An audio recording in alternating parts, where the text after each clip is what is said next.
I'm Trip Stroud, founder and attorney here at Valley View Law, based in beautiful Spring Green, Wisconsin. Let's say you've been charged with a crime, or someone in your family, someone that you care about, they've been charged with a crime. Well, you need to know that one of the most crucial decisions that you can make about your case is often the very first decision that you make, and that is hiring a lawyer. And that can be a very daunting process. So we've put together a list of helpful questions to ask when interviewing lawyers to make sure that when you make that fateful decision, you're doing it with the best information and knowing the important things about working with an attorney. So with that, here we go. One of the most important questions to ask when hiring an attorney is, how many open cases do you have? That's going to be a really good indicator of how busy that attorney is. If you've been through the criminal justice system before, or if you have a family member, someone that you care about who's been through it before, they can tell you that it's very, very frustrating when your attorney is unavailable, when they don't return phone calls, when they don't return messages, they don't update you on how your case is going, or they don't listen to you, or even worse, they miss court dates. And a lot of those things are symptoms of an attorney being overloaded with cases. How do attorneys get overloaded with cases? Well, the reality is many lawyers and law firms that practice criminal law build their business model around volume. The more cases they take on, the more upfront fees they get, and that's how they make money, is just having a lot of cases. And that can be very hard to push those cases through and to communicate well with all your clients and to really prepare a case and build a defense. So folks oftentimes run into troubles when they hire an attorney to represent them and they end up sharing that attorney with more than 100 other cases. So bottom line is, find out how busy your attorney is and use as a benchmark how many open cases that attorney has. If they've got 100 or more open cases at any given time, they're probably overloaded. Another really important question to ask when interviewing attorneys about your case is, what kind of law do you practice? Something that people who have never worked with a lawyer before might not appreciate is that many lawyers are generalists. One day they might be writing someone's will. The next day they could be handling a divorce or a custody dispute. And the day after that, they could be helping with a real estate closing. And then the next day they're in court defending someone from an OWI charge. Okay.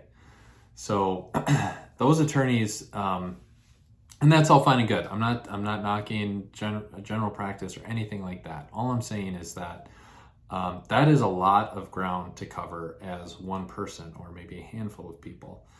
And attorney who only practices criminal law is going to be a lot better equipped with the tools and intelligence to effectively put on a case. They're going to have a better understanding of how prosecutors think. They're going to have a better understanding of how judges view criminal law issues. Someone who practices criminal defense exclusively is going to have pathways for getting information to build your case, whether that's knowing how to do open records requests and the right place to put those requests, how to subpoena information, the best way to collect statements or witnesses. So a lot of those skills and that intel is gained by practicing criminal law every day, day in and day out, and nothing else. So the bottom line is, find out what your attorney is doing on a daily basis, and just be aware that if they're doing things other than criminal defense law, they may have a harder time addressing the particular issues in your case, or even building up a valid defense and strong defense of you and your freedom when it comes time to negotiate with prosecutors or even take it to a jury. Here's one that comes up a lot, and it's very important to understand where your lawyer does most of their work. If you're interviewing a lawyer, you're going to want to know, where do they spend most of their time? Are they working primarily in Madison? Are they working primarily in Milwaukee? Or is their practice focused on the rural parts of the state, working in the counties and out in the country? That's a big deal, because if you're practicing in rural Wisconsin versus one of the bigger cities, you're going to have a better understanding of how the judges think, how the prosecutors think, but also you're going to have a better understanding of the life experience of folks that are going to be serving on your jury. And I'll use one example. An attorney who practices primarily in Madison or Milwaukee might not think to ask during jury selection whether anybody who's a potential juror has cows that they need to milk, or whether it's the time of year that they need to be in the field planting or harvesting.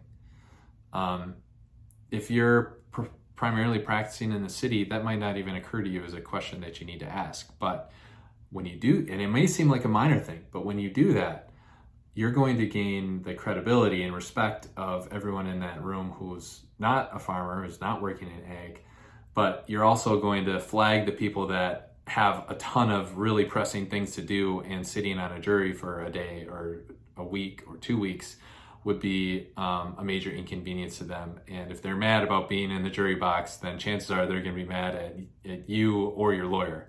So that's the kind of difference that having a rural focused attorney on your case versus a city focused attorney on your case. It's also good to know if your attorney spends a lot of time out in the rural areas. Do they have an office in a small town in your area? Do they know who the judges are in your county? Have they been to your county courthouse before? These are all things that if you ask these questions up front, you'll have a better understanding of whether your attorney comes out to your area and appreciates what it's like to practice in the courthouse that your case is actually going to be handled in. Here's a situation that I've seen play out in small town courthouses throughout Southwest Wisconsin. And it's, let's say someone in town gets picked up on an OWI. And the first thing that they do, they might get some mail from a big name law firm in Madison or Milwaukee that, they only handle OWI cases. Or they may Google OWI lawyer, and the first 10 results on Google are all ads for big city lawyers.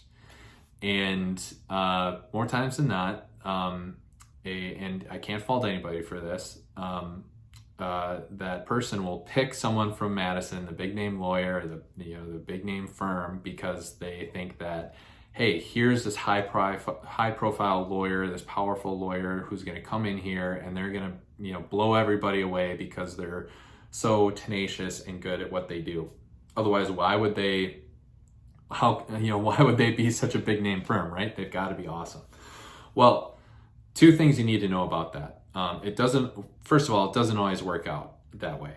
One reason being that the big name attorney has a limited number of cases that they take on, and they're going to take on the most high profile cases. So chances are a run-of-the-mill OWI or a run-of-the-mill other type of case, they're not going to want to take that on themselves. They're going to push that down and delegate that to one of their assistant attorneys or someone else in their office. So you might be paying a pretty penny for the big name lawyer, but the only benefit you're going to get is to have their name on the case. The person who's actually going to show up and do the work is going to be someone completely different. And many times you might not even see or get to talk to that big name attorney. And that can be a disappointing experience, because hiring one of those firms can be very expensive upfront, anywhere between $20,000 and $50,000.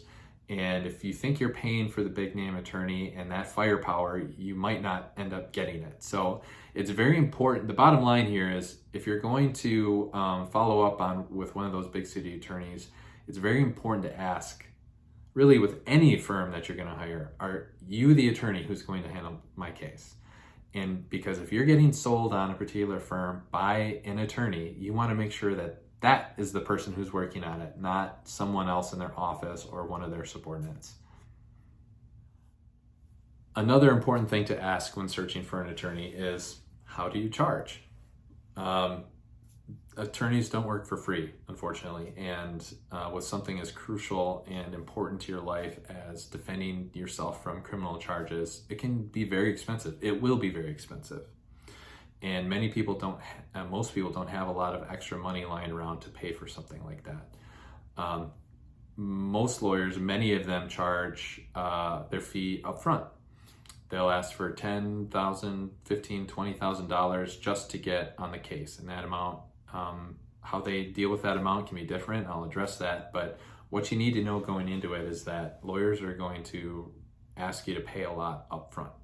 So that's just another reason why it's very important to be careful and ask a lot of questions when hiring an attorney. Don't do it on the spur of the moment. So once you've paid money up front, how does that work? Well, sometimes a law firm, especially if you're looking at an OWI law firm, what they'll do is they will take a big fee up front, and they will say, this fee covers all my work from start of the case to a particular end point in that case. And that might be, they'll take it all the way up to the final pre-trial stage. So all the way up, right up until the rules for the trial get set. And then there'll be another fee on top of that if you want to take it to trial. Sometimes they'll say it'll cover a shorter timeline from the beginning of the case to filing a motion to suppress. Like if you're pulled over for a traffic stop, they'll take it right up to arguing the constitutionality of that stop. And that fee can be non-refundable. So it's very important to understand what that fee covers and what you're getting for that. A different flavor of lawyer will collect a lot of money up front, but that is just security to make sure that they get paid for the full scope of work that they're doing. If the case resolves early with a dismissal or a plea agreement, then you should ask that attorney, do I get my money? Do I get some or part of my money back because the case ended early? And many attorneys will do that because they keep track of their time, and they'll tell you, how much time they put in the case, and they'll prorate they'll give you a prorated refund. So those are some questions to ask, and a little bit of background information to understand how attorneys charge and why they charge that way. But basically, what it boils down to is attorneys in criminal cases, they want security that they're going to get paid because win or lose, the urgency of having that attorney around is going to go away as soon as the case is over, and you win, or the case is over because you lost and you're going to have to, and you go to jail or you go to prison and you're not going to be able to work. So that's why attorneys collect a lot of money up front, and understanding what that money is for and if you can get it refunded is something that's definitely fair game to dig into when hiring an attorney. Finally, something that you should do when hiring an attorney is CCAP them. If you haven't heard of CCAP before, that's a very handy website that's run by the Wisconsin court system, and it basically lets anybody, it's public, so anybody can go and search court records for free and find out about their case or a different case that's going on. But many people don't know that you can also look up attorneys through CCAP, and you can do that for free. And through CCAP's advanced search feature, you can look up your potential attorney, the one that you're considering hiring. You can see how many cases they have going on. Have they done any cases in my area recently? Have they had any cases with my judge? Have they had any cases with my prosecutor? In the cases that they've done recently, have they settled? Have they gone to trial? Has their client fired them? These are all important things that you can find out by doing your own research through the free CCAP tool that's offered by the Wisconsin court system. Really what it boils down to, though, and what I think is an important thing to consider when hiring an attorney, may just be something intangible. Is this attorney, is he or she going to care? Is this the kind of person that is going to care about me in my case? Are they going to take the time to listen to me? Are they going to take the time to get to know me outside of this case, or are they just all business? Are they going to take the time to listen to me and my concerns and take my input on what I want to have happen with this case? Those are all intangible things that are really, you get a feel for when talking to the attorney and just asking them questions about their philosophy on handling cases. And I wouldn't underestimate the importance of doing that. So hopefully these questions and this guide is helpful to you. It's an incredibly stressful thing that you're going through, whether you're being charged with a crime or someone in your family or someone you're close to is being charged with a crime. And what I always tell clients is just take it one step at a time. We are climbing a mountain, and we can't jump over it in one leap. We've got to go one step at a time, and it will all seem a lot more manageable when we do it that way. So taking this first step and putting a lot of thought into it and considering it very, very carefully will help the rest of the journey go smoothly and be a satisfying experience for you. Thank you. Have a great day.